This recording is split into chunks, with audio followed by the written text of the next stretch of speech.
শান্তি। 3-1-2025 প্রাতঃমুরলি। ওম শান্তি। বাপদাদা মধুবন। মিষ্টি বাচ্চারা, নিরাকার বাবা তোমাদের নিজের মত প্রদান করে ঈশ্বর আস্তিক বানাচ্ছেন। নিরাকার মহাজ্যোতি শিব বাবা তোমাদের নিজের মত প্রদান করে ঈশ্বর আস্তিক বানাচ্ছেন। আস্তিক হলো তবেই, বাবা বলছেন, আস্তিক হলে তবেই তোমরা বাবার অবিনাশী উত্তরাধিকার নিতে পারবে। আস্তিক অর্থাৎ যে নিরাকার মহাজ্যোতি পরমপিতা পরমাত্মাকে জানে, সেই হচ্ছে আস্তিক। প্রশ্ন হচ্ছে আজকের মুরলি থেকে, অসীম জগতের রাজত্ব প্রাপ্ত করতে কোন দুটি বিষয়ের ওপর সম্পূর্ণ মনোযোগ দেওয়া উচিত? অসীম অর্থাৎ বেহাদের রাজত্ব প্রাপ্ত করতে কোন দুটি বিষয়ের ওপর সম্পূর্ণ মনোযোগ দেওয়া উচিত? উত্তরে বাবা বলছেন, 1 পড়াশুনো, 2 সার্ভিস। সার্ভিস করার জন্য লক্ষণও খুব ভালো থাকা প্রয়োজন। 1 পড়াশুনো, 2 সার্ভিস। সার্ভিস করার জন্য লক্ষণও খুব ভালো থাকা প্রয়োজন। এই পড়াশুনো হলো অত্যন্ত ওয়ান্ডারফুল। এর দ্বারা তোমরা রাজত্ব প্রাপ্ত করতে পারো। দাপর থেকে ধন দান করলে রাজত্ব প্রাপ্ত হয়, কিন্তু এখন তোমরা পড়াশুনো করে প্রিন্স প্রিন্সেস হও। বাবা বলছেন, দাপর থেকে ধন দান করলে রাজত্ব প্রাপ্ত হয়, কিন্তু এখন তোমরা পড়াশুনো করে প্রিন্স প্রিন্সেস হও। গীত আজকের মুরলির, আমাদের তীর্থ হলো অনুপম। ওম শান্তি। মিষ্টি মিষ্টি আত্মারূপী বাচ্চারা গানের একটি লাইন শুনল। আমাদের তীর্থ হলো ঘরে বসে চুপটি করে মুক্তিধামে পৌঁছানো। দুনিয়ার তীর্থ হলো কমন, তোমাদের হলো সম্পূর্ণ পৃথক, অনুপম। মানুষের বুদ্ধিযোগ তো শুধু সাধু সন্ন্যাসী ইত্যাদির দিকে থাকে। বাচ্চারা, তোমাদের তো কেবলমাত্র বাবাকেই স্মরণ করার ডাইরেকশন প্রাপ্ত হয়। তিনি হলেন নিরাকার পিতা। এমন নয় যে নিরাকারকে যারা বিশ্বাস করে তারা নিরাকারী মতের হয়। দুনিয়ার মত মতান্তর তো অনেক, তাই না? এই একমাত্র নিরাকারী মত নিরাকার বাবা দিয়ে থাকেন, যার দ্বারা মানুষ উঁচু থেকে উঁচু পদ জীবনমুক্ত বা মুক্তি পেয়ে যায়। তারা এইসব কথা কিছুই জানে না, শুধু এমনিই বলে দেয় নিরাকার মতে বিশ্বাসী। অনেক অনেক মত আছে। সত্যযুগে হয় একটি মত, কলিযুগে রয়েছে অনেক মত। এখানে হলো অনেক ধর্ম, তাই লক্ষ কোটি মত হবে। প্রতিটি ঘরে ঘরে প্রত্যেকের নিজস্ব মত। এখানে বাচ্চারা তোমাদের একমাত্র বাবা উঁচু থেকে উঁচু মত প্রদান করেন, সর্বোচ্চ স্বরূপে পরিণত করেন। তোমাদের ছবি দেখে অনেকে বলে যে এইটি কি বানিয়েছ? মুখ্য কথাটি কি বলো? এ হলো রচয়িতা আর রচনার আদি মধ্য অন্তের জ্ঞান, যে জ্ঞানের দ্বারা আমরা আস্তিক হই। রচনাকে আর রচয়িতাকে, রচয়িতা হচ্ছে মহাজ্যোতি নিরাকার পরমপিতা পরমাত্মা শিব। রচনা হচ্ছে দুনিয়া, যেটা আদি মধ্য অন্ত। দুনিয়ার রচনা, দুনিয়ার আদি মধ্য অন্তের জ্ঞান। তো যে জ্ঞানের দ্বারা আমরা আস্তিক হই, এই জ্ঞানের দ্বারা আমরা নাস্তিক থেকে আস্তিক হই। কীভাবে? সত্য ত্রেতা দাপর কলি রিপিট হচ্ছে, আদি মধ্য অন্তের জ্ঞান। তো সেটা ভগবান অর্থাৎ রচয়িতা এসে এই জ্ঞান, রচনার জ্ঞান আমাদের দিয়েছেন, তাই আমরা আস্তিক হই। আস্তিক হলেই বাবার উত্তরাধিকার প্রাপ্ত হয়। আস্তিক হওয়ার ফলে উত্তরাধিকার হারিয়েছি। আস্তিক হলে বাবার উত্তরাধিকার প্রাপ্ত হয়, আস্তিক হওয়ার ফলে উত্তরাধিকার হারিয়েছি। এখন বাচ্চারা, তোমাদের কর্তব্য কর্ম হলো নাস্তিককে আস্তিক বানানো। এই পরিচয় তোমরা বাবার কাছে প্রাপ্ত করেছ। ত্রিমূর্তি চিত্র তো খুবই ক্লিয়ার। ব্রহ্মার দ্বারা ব্রাহ্মণ তো অবশ্যই চাই, তাই না? ব্রাহ্মণদের দ্বারাই যজ্ঞ অনুষ্ঠিত হয়। এ হলো অনেক মহান বিশাল যজ্ঞ। সর্বপ্রথমে তো এই কথা বোঝাতে হয় যে উঁচু থেকে উঁচুতে হলেন বাবা। সকল আত্মারা হলো ভাই ভাই, সবাই এক পিতাকেই স্মরণ করে, তাকে বাবা বলে সম্বোধন করা হয়। স্বর্গের উত্তরাধিকারও রচয়িতা পিতার কাছে প্রাপ্ত হয়। সত্যযুগ অর্থাৎ স্বর্গের উত্তরাধিকার রচয়িতা নিরাকার মহাজ্যোতি পরমপিতা পরমাত্মা, তার কাছ থেকে প্রাপ্ত হয়। রচনার কাছে প্রাপ্ত হওয়া সম্ভব নয়, তাই ঈশ্বরকে সবাই স্মরণ করে। এই বাবা হলেন স্বর্গের রচয়িতা এবং তিনি আসেন ভারতে, এসে এই কার্য করেন। ত্রিমূর্তির চিত্রটি খুবই ভালো। ইনি বাবা, উনি দাদা। ব্রহ্মার দ্বারা বাবা সূর্যবংশী কুলের স্থাপনা করছেন। বাবা বলেন, আমাকে স্মরণ করো, তাহলে বিকর্ম বিনাশ হবে। মুখ্য উদ্দেশ্যটি সম্পূর্ণ আছে, তাই বাবা মেডেল তৈরি করেন। বলো, খুব কম শব্দে মাত্র দুটি শব্দে তোমাদের বোঝায়। বাবা কি বলছেন? মুখ্য উদ্দেশ্যটি সম্পূর্ণ আছে, তাই বাবা মেডেল তৈরি করেন। বলো, খুব কম শব্দে মাত্র দুটি শব্দে তোমাদের বোঝায়। বাবার কাছে সেকেন্ডে স্বর্গের উত্তরাধিকার প্রাপ্ত হওয়া উচিত, তাই না? বাবা হলেন স্বর্গের রচয়িতা। এই মেডেলগুলি খুব ভালো জিনিস, কিন্তু অনেক দেহ অভিমান বাচ্চারা বোঝে না। বাবা বলছেন, অনেক দেহ অভিমানী বাচ্চারা বোঝে না। এনার মধ্যে সম্পূর্ণ জ্ঞান আছে 1 সেকেন্ডের। বাবা এসে ভারতকে স্বর্গে পরিণত করেন। নতুন দুনিয়া বাবাই স্থাপন করেন। এই পুরুষোত্তম সঙ্গম যুগের গায়ন আছে। এই সম্পূর্ণ জ্ঞান বুদ্ধিতে থাকা উচিত। কারো যোগ আছে তো জ্ঞান নেই, ধারণা হয় না। সার্ভিসেবল বাচ্চাদের জ্ঞানের ধারণা, ভালো রীতি হওয়া সম্ভব। বাবা এসে মানুষদের দেবতায় পরিণত করার সেবা করেন, এবং বাচ্চারা কোনো সেবা করবেন না তো কী কর্মে লাগবে? তারা হৃদয়ে সিংহাসনে বসবে কিভাবে? বাবা বলেন, ড্রামায় আমার পার্ট আছে রাবণ রাজ্য থেকে সবাইকে মুক্ত করা। রাম রাজ্য এবং রাবণ রাজ্য ভারতেই গাওয়া হয়। এবারে রামকে, বাবা বলছেন, এবারে রামকে সে কথা জানে না, গায়ন করে পতিত পাবন। ভক্তের ভগবান এক, এত কেউ ঢুকলেই প্রথমে বাবার পরিচয় দাও। মানুষ দেখে, বোঝানো উচিত। অসীম জগতের বাবা আসেন অসীম জগতের সুখের উত্তরাধিকার প্রদান করতে। তার নিজস্ব দেহ তো নেই, তাহলে স্বর্গের উত্তরাধিকার কিভাবে দেন? তিনি নিজেই বলেন, আমি এই ব্রহ্মা দেহের আধার নিয়ে পড়াই, রাজযোগ শিখিয়ে এই পদ প্রদান করি। এই মেডেল দ্বারা সেকেন্ডের জ্ঞান বোঝানো যায়। অর্থাৎ আমাদের যে মেডেল, অর্থাৎ আমাদের যে ব্যাচ, সেটা দিয়ে জ্ঞান বোঝানো যায়। কত ছোট আকার এই মেডেলটি, কিন্তু যিনি বোঝাবেন তাকে দেহী অভিমানী হওয়ার দরকার। সেই সংখ্যা খুব কম, দেহী অভিমানী হওয়ার সংখ্যা খুব কম। এই পরিশ্রম কর, বলছে এই পরিশ্রম কারো দ্বারা হয় না। তাই বাবা বলেন, চার্ট রেখে দেখো সারাদিন কতটুকু সময় স্মরণ করে থাকি। সারাদিন অফিসে কাজ করতে করতে স্মরণে থাকতে হবে, কাজ তো করতেই হবে। এখানে যোগে বসিয়ে বলা হয় বাবাকে স্মরণ করো, সেই সময় তো কোনো কর্ম করো না। তোমাদের তো কর্ম করাকালীন স্মরণ করতে হবে, তা না হলে বসার অভ্যাস হয়ে যায়।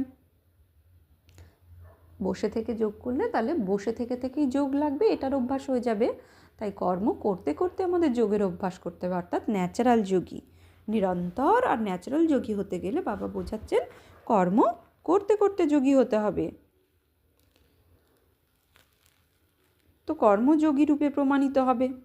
পাঠ তো কর্ম করতে করতে স্মরণ করলে তবেই কর্মযোগী রূপে প্রমাণিত হবে। পাঠ তো অবশ্যই প্লে করতে হবে, এতেই মায়া বিঘ্ন সৃষ্টি করে। সৎভাবে কেউ চার্টও লেখে না, কেউ কেউ লেখে আধা ঘন্টা পৌনে ঘন্টা স্মরণ করেছি, তাও সকালে স্মরণে বসবে হয়তো। ভক্তিমার্গেও সকালে উঠে রাম নামের মালা জপ করতে বসে, এমন তো নয় সেই সময় একটি চিন্তনে থাকে না, অন্য অনেক সংকল্প আসতে থাকে। তীব্র ভক্তদের বুদ্ধি কিছুটা ধীর স্থির হয়। বলছে যারা তীব্র ভক্তি তাদের বুদ্ধি কিছুটা ধীর স্থির হয়। এইটি তো হলো অজপা জপ, অর্থাৎ মনই মনে শুধু সিমরন করো, স্মরণ করো। মানে নিরন্তর জপ যেটা, সেটা অজপা জপ। আর সীমিত কিছু সময় বেঁধে দিয়ে যেটা জপ করা হয়, যে সকাল দুপুর আর সন্ধ্যাবেলায় শুধু জপ করবে, সেটা হচ্ছে শুধু জপ। আর এটা হচ্ছে অজপা জপ। নতুন কথা, তাই না? গীতায় আছে মন মনা ভব শব্দটি, কিন্তু কৃষ্ণের নাম দেওয়াতে কৃষ্ণকে স্মরণ করে, কিছু বুঝতে পারে না। সাথে মেডেল নিশ্চয়ই রাখবে, বলো বাবা ব্রহ্মার দেহের আধার নিয়ে বোঝান, আমরা সেই বাবার সঙ্গে প্রীত করি। মানুষের না আত্মার জ্ঞান আছে না পরমাত্মার, এক বাবা ব্যতীত এই জ্ঞান কেউ প্রদান করতে পারে না। এই ত্রিমূর্তি শিব হলেন মুখ্য, পিতা ও স্বর্গের উত্তরাধিকার। এই চক্রকে বুঝে নেওয়া খুবই সহজ। প্রদর্শনীতেও লক্ষ লক্ষ প্রজা তো তৈরি হয়, তাই না? রাজার সংখ্যা কম হয়, তাদের কোটি কোটি প্রজা থাকে। বাবা বলছেন রাজার সংখ্যা কম হয় আর প্রজা কোটি কোটি থাকে। প্রজা অসংখ্য তৈরি হয়, যদিও রাজা হওয়ার জন্য পুরুষার্থ করতে হয়। যারা সবচেয়ে বেশি সার্ভিস করে তারা অবশ্যই উঁচু পদের অধিকারী হবে। অনেক বাচ্চাদের তো সার্ভিস করার শখ থাকে, অনেকে বলে চাকরি ছেড়ে চলে আসি, খাওয়ার জন্য তো আছেই। বাবার আপন হয়ে বাবার লালন পালন থাকবে, বাবার আপন হয়ে বাবার লালন পালনে থাকবো। কিন্তু বাবা বলেন আমি বানপ্রস্থে প্রবেশ করেছি, তাই না? মাতাদের বয়স এখনও কম, তাই ঘরে থেকে দুই দিকে সার্ভিস করতে হবে। মাতাদের বয়স কম, তাই ঘরেরও আর বাবার ঘরেরও দুই সার্ভিস করতে হবে। বাবা প্রত্যেকের পরিস্থিতি দেখে পরামর্শ দেন। বিবাহ ইত্যাদির জন্য যদি আজ্ঞা দেন তো হাঙ্গামা হয়ে যাবে। আজ্ঞা না দেন, বিবাহ না করার আজ্ঞা যদি না দেন বাবা, তো হাঙ্গামা হয়ে যাবে। তাই প্রত্যেকের হিসাব নিকেশ দেখে পরামর্শ দেন। কুমার হলে বলা যায় সার্ভিস করো, সার্ভিস করে অসীম জগতের পিতার কাছ থেকে স্বর্গের উত্তরাধিকার প্রাপ্ত করো। লৌকিক পিতার কাছে তোমরা কি পাবে? ধুলো, ছাই, সেসব তো মাটিতে মিশে যাবে। দিন দিন সময় কমে যাচ্ছে। অনেকে ভাবে আমাদের সম্পত্তির অধিকারী হবে আমাদের সন্তান, কিন্তু বাবা বলেন কিছুই প্রাপ্ত হবে না, সম্পূর্ণ সম্পত্তি মাটিতে মিশে যাবে। তারা ভাবে যারা পরে আসবে তারা খাবে। ধনীর ধন শেষ হতে সময় লাগে না, মৃত্যু তো সামনে দাঁড়িয়ে আছে, সামনে নয়, হর্ষই অর্থাৎ জোর দিয়ে বাবা বলেছেন মৃত্যু তো সামনেই দাঁড়িয়ে আছে।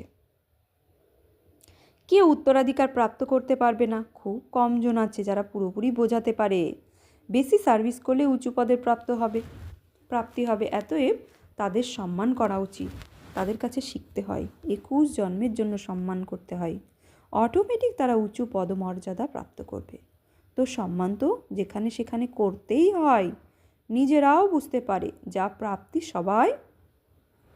প্রাপ্তি সবই ভালো, তাতেই খুশি। অসীম জগতের রাজত্ব প্রাপ্তির জন্য পড়াশোনা ও সার্ভিস দুটোতেই পুরো মনোযোগী দেওয়া উচিত। এ হলো অসীম জগতের বেহাদের পড়াশুনো। এই রূপ রাজধানী স্থাপন হচ্ছে, তাই না? এই পড়াশুনো করে তোমরা প্রিন্স হও। কোনো মানুষ ধন দান করে রাজার কাছে বা ধনীর ঘরে জন্ম নেয়, কিন্তু সেসব তো হলো অল্পকালের সুখ। অতএব এই পড়াশোনায় বিশেষ মনোযোগ দেওয়া উচিত। সার্ভিস করার চিন্তাও থাকা উচিত। আমরা নিজের গ্রামে গিয়ে সার্ভিস করি, অনেকের কল্যাণ হয়ে যাবে। বাবা জানেন সার্ভিস করার শখ এখন কারো মধ্যে নেই।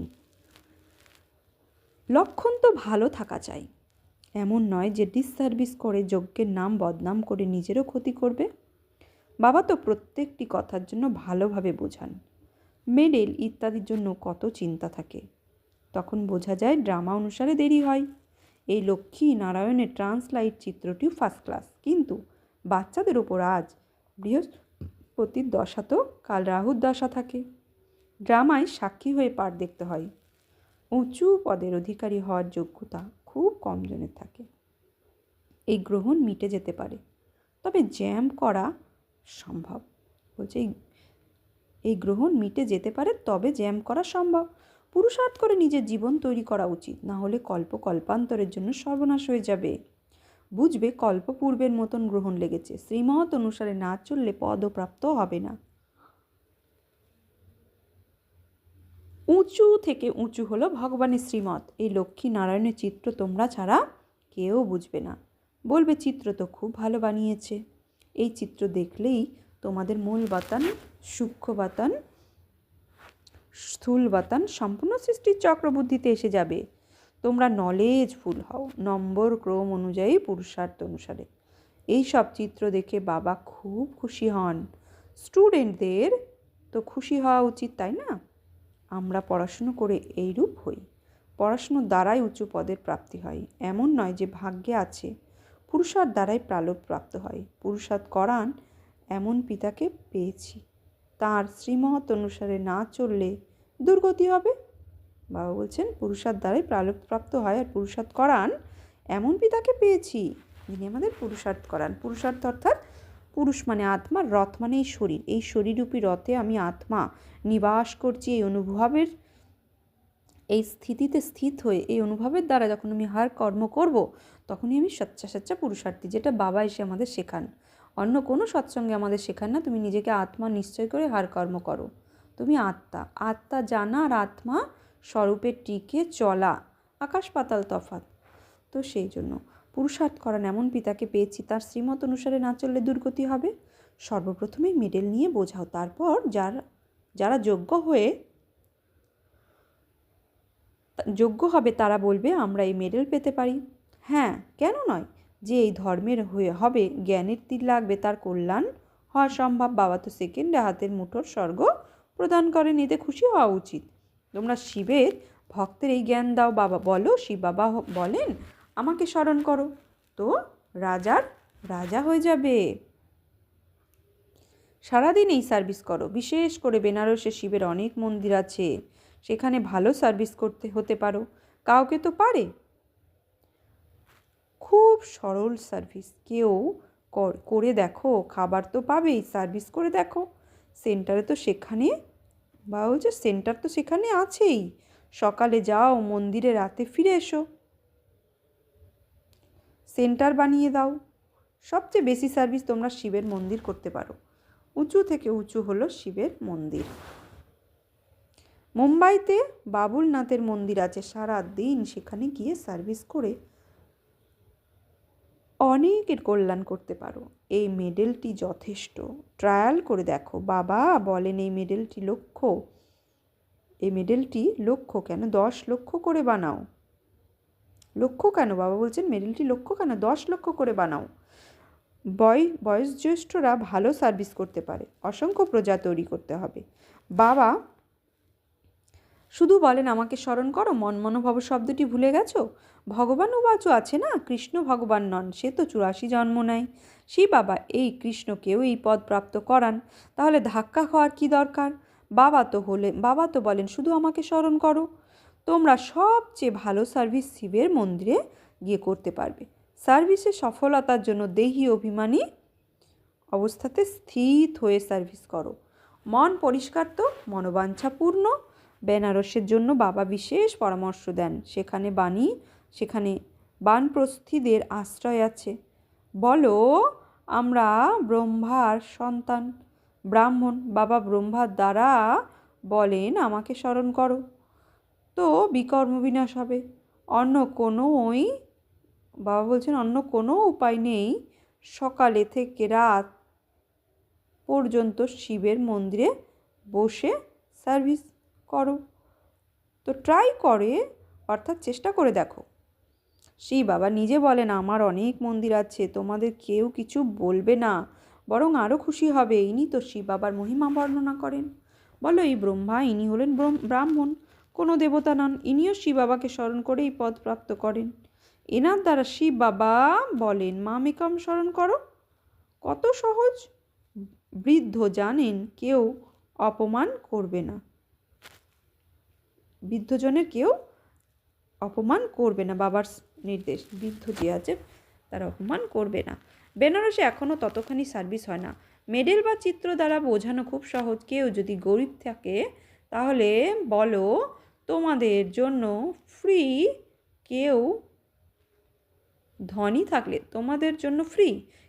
থাকলে বলো তোমরা আরও দিলে অনেকের কল্যাণের অর্থে আমরা প্রিন্ট করব, তাতে তোমাদেরও কল্যাণ হয়ে যাবে। তোমাদের এই পেশা আরও তীব্র হওয়া উচিত। কেউ কেউ বাবা বলছেন কেউ কেউ চেষ্টা করে দেখো, শুধু করতেই হবে তা নয়, বলছে কেউ কেউ চেষ্টা করে দেখো। আচ্ছা, মিষ্টি মিষ্টি হারানিধি বাচ্চাদের প্রতি মাত পিতা বাপ দাদার স্মরণে স্নেহ সুমনার সুপ্রভাত। আত্মাদের পিতা তার আত্মারূপী বাচ্চাদের জানাচ্ছে নমস্কার, সুপ্রভাত, ধন্যবাদ। ধারণার জন্য মুখসার। 1. জ্ঞানকে জীবনে ধারণ করে তারপর সার্ভিস করতে হবে। যে বেশি সার্ভিস করে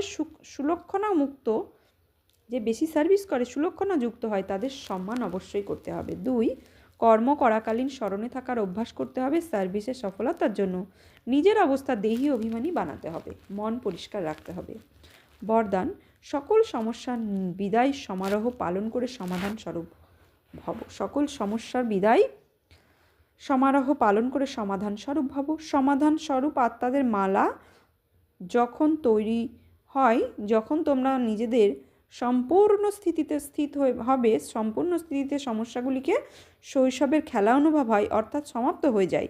যেরকম ব্রহ্মা বাবার সামনে যখন কোনো বাচ্চা সমস্যা নিয়ে আসতো, তখন সমস্যার কথা বলার সাহসী থাকবে না, সেই কথাইটি ভুলে যেত।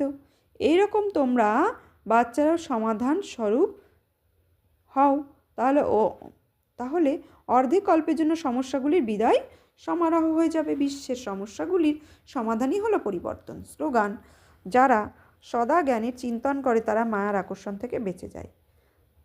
নিজের শক্তিশালী মনসার দ্বারা সকাশ দেওয়ার সেবা। নিজের ডবল লাইট ফরিস্তা স্বরূপে স্থিত হয়ে সাক্ষী হয়ে সকলের পার দেখে সকাশ অর্থাৎ সহযোগ দাও, কেননা তোমরা সকলে কল্যাণের নিমিত্ত হয়েছ। এই সকাশ দেওয়ারই হলো পালনা দেওয়া। কিন্তু উঁচু স্থিতিতে স্থিত হয়ে সকাশ দাও। বাণীর সেবার সাথে সাথে মনসার শুভ ভাবনার স্মৃতি। বাবা বলছেন সেবার সাথে সাথে মনসার শুভ ভাবনার বৃত্তির দ্বারা সকাশ দেওয়ার সেবা করো। আচ্ছা, ওম শান্তি। আজকের সমান কি নেব, যে আমি